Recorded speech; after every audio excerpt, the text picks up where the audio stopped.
जो अपने ऊपर फेंके गए पत्थरों से महल खड़ा कर लेता है वही बुद्धिमान कहलाने का हकदार होता है। एक मूर्ख आदमी अपने पूरे समय में यही सोचता है कि भाग्य ने उसके साथ ये कैसी लीला रची दी, और वहीं पर बुद्धिमान आदमी अपने पूरे समय को ही हथियार के रूप में इस्तेमाल करना जानता है। वो अपने बुरे समय को भी अवसर में बदल देता है। तो सबसे बड़ा डिफरेंस दोनों की सोच का होता है। एक मूर्ख आदमी हमेशा नकारात्मक विचार रखता है, तो एक बुद्धिमान आदमी हमेशा सकारात्मक विचारों से भरा रहता है। वह हमेशा बुरी परिस्थिति में भी सकारात्मक रवैया रखता है। मौसम खराब होने के कारण बिहार में एक बिल्डिंग गिर गई। बच्चों का स्कूल था, वह सभी लोगों को बड़ा दुख हुआ। उन्हें ये चिंता थी कि अब बच्चे स्कूल में पढ़ाई कहाँ पर करेंगे। सब ने मिलकर इस घटना की खूब निंदा की, खूबसूरत अफसोस जताया। सब ने कहा कि जो हुआ वह बिल्कुल भी अच्छा नहीं हुआ, वो हमारे बच्चों के भविष्य के लिए बिल्कुल भी ठीक नहीं होगा। एक तरफ सब लोग नकारात्मक बातें कर रहे थे तो दूसरी तरफ स्कूल की प्रिंसिपल ने सबको समझाया कि बिल्डिंग गिर गई तो अच्छा ही हुआ। अब पुरानी बिल्डिंग के गिर जाने के फलस्वरूप हम एक नई बिल्डिंग बनाएंगे। अच्छी बात यह है कि किसी भी बच्चे को कोई चोट नहीं पहुंची, और कितनी खुशी की बात है। उस समय हो सकता था स्कूल में बच्चे पढ़ रहे होते तो यह बिल्डिंग गिर जाती और बहुत सारे बच्चों की डेथ हो सकती थी, लेकिन वह बिल्डिंग ऐसे समय पर वहां मौजूद नहीं था। और अच्छी होगी कि अब पुरानी बिल्डिंग के बदले में नई बिल्डिंग तैयार हो पाएगी। भाई, किसी भी सिचुएशन में सोचने के दो नजरिए होते हैं, सकारात्मक और नकारात्मक। चाकू को सब्जी काटने के लिए इस्तेमाल किया जा सकता है और लोगों की हत्या करने के लिए इस्तेमाल किया जा सकता है। वह हमारे ऊपर निर्भर करता है कि हम अपनी बुद्धि का इस्तेमाल किस प्रकार करते हैं। हमारे सोचने का नजरिया ही हमारी सफलता की ऊंचाई का पैमाना होता है। आज की वीडियो में हम यही डिस्कस करने वाले हैं, बुद्धिमान आदमी बुरे समय में अपनी कैसी सोच रखता है, किस प्रकार का उसका सोने का रवैया होता है।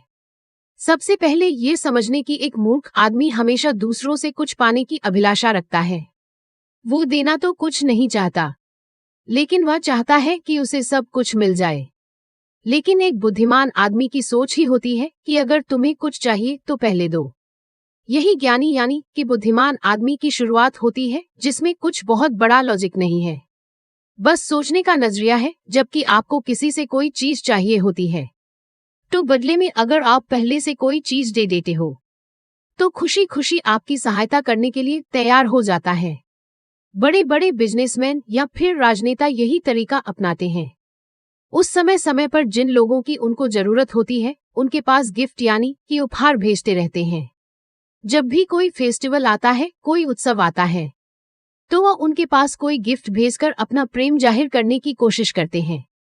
वो ऐसा इसीलिए करते हैं ताकि समय आने पर वह अपना काम निकलवा सके। कोई भी छोटा मोटा गिफ्ट, यहाँ तक कि एक छोटा सा गुलदस्ता भी बड़े बड़े काम निकलवा सकता है। बस सामने वाले इंसान को ऐसा लगना चाहिए कि आप उसके बारे में सोचते हैं। उसे महसूस होना चाहिए कि वह आपके लिए एक महत्वपूर्ण इंसान है। और धीरे धीरे इन छोटी छोटी तरकीबों से आप किसी के भी दिल में अपनी जगह बना सकते हैं और समय आने पर अपना काम भी निकलवा सकते हैं। यही तो एक बुद्धिमान आदमी की पहचान होती है। लेकिन ये बात भी ध्यान में ले लेना कि चालाकी का मतलब बुद्धिमानी नहीं होता है। बुद्धिमान आदमी की पहचान यही होती है, कुछ भी करता है दिल से करता है, दिखावे के लिए नहीं करता। अगर सामने वाले इंसान को ही अंदाजा हो जाता है कि आप उसे इम्प्रेस करने के लिए ये सब कर रहे हैं, तो भैया आपके तो सारे दरवाजे बंद हो जाएंगे। भले ही आप उसे इम्प्रेस करने की कोशिश कर रहे हो, लेकिन उसको एहसास नहीं होना चाहिए। जो लोग दूसरों को बेवकूफ बनाकर अपना काम निकलवाना चाहते हैं, हम उन्हें तेज कहते हैं। हम कहते हैं कि आप कितना तेज आदमी है, लेकिन असलियत में ऐसे आदमी सिर्फ एक बार अपना काम निकलवा पाएंगे। बार बार काम निकलवाने के लिए आपको अपनी चालाकी एक तरफ रखनी होगी। हो सकता है कि कोई चालाक आदमी कुछ दिनों के लिए किसी को बेवकूफ बनाकर अपना काम निकलवा ले, लेकिन कुछ दिनों के बाद जब उसकी चालाकी का पर्दाफाश होगा तो सभी की नजरों में निशा गिर जाएगा। बड़ी कामयाबी के लिए जरूरी है कि आप अपना दिल साफ रखें, अपने सच्चे मन से काम करें। किसी को धोखा देने के लिए नहीं, बल्कि खुद ऊपर उठने के लिए कम करें। बुद्धिमान आदमी की तीसरी पहचान होती है कि बुद्धिमान आदमी अपने मन को, अपनी भावनाओं को अपने वश में रखता है, और वहीं पर एक मूर्ख आदमी अपने गुस्से को, अपने क्रोध को जोर जोर से जाहिर करता है, दिखाने की कोशिश करता है। एक बात तो आपको माननी ही होगी कि बुद्धिमान आदमी अपनी भावनाओं को अपने वश में रखता है, अपने मन को अपने काबू में रखता है। वह तत्काल अपनी भावनाओं के वशीभूत होकर ऐसे ही कुछ भी डिसीजन नहीं लेता है, बल्कि वह स्थिति को पूरी तरह से समझता है, उसका आकलन करता है, सोचता है उसके बारे में, और जब उसे स्थिति के परिणाम नजर आने लगते हैं, तब कहीं जाकर वह कोई फैसला लेता है। लेकिन वहीं पर एक मूर्ख आदमी तत्काल आवेशित हो जाता है, आवेश में आकर वह कुछ भी बोल देता है, कुछ भी फैसला ले लेता है, और बाद में उसे इस फैसले की वजह से, इस बात की वजह से हमेशा पछताना पड़ता है। इसलिए भावनाओं में भागकर जल्दबाजी में कोई फैसला न ले, अपना पूरा समय ले। किस बात की जल्दबाजी है? क्यों इतनी जल्दी तुम्हें फैसला लेने की है? अगर गलत फैसला ले लोगे तो जिंदगी भर पछताना पड़ेगा। इससे तो अच्छा वही होगा कि तुम कोई फैसला ही ना लो, कम से कम गलत फैसला लेने से तो बच जाओगे। चौथी आदत जो एक बुद्धिमान आदमी के स्वभाव में पाई जाती है, वो कुछ इस प्रकार है कि एक मूर्ख आदमी अपने आप को बुद्धिमान समझता रहता है, और वहीं पर एक बुद्धिमान आदमी अपने आप को मूर्ख ही समझता है, क्योंकि वह यह जानता है कि जीवन में सीखने का क्रम कभी खत्म नहीं होता। आप चाहे कितना ही सीख ले, कितना ही जान ले, लेकिन फिर भी कुछ ना कुछ जानना हमेशा बाकी रह जाता है।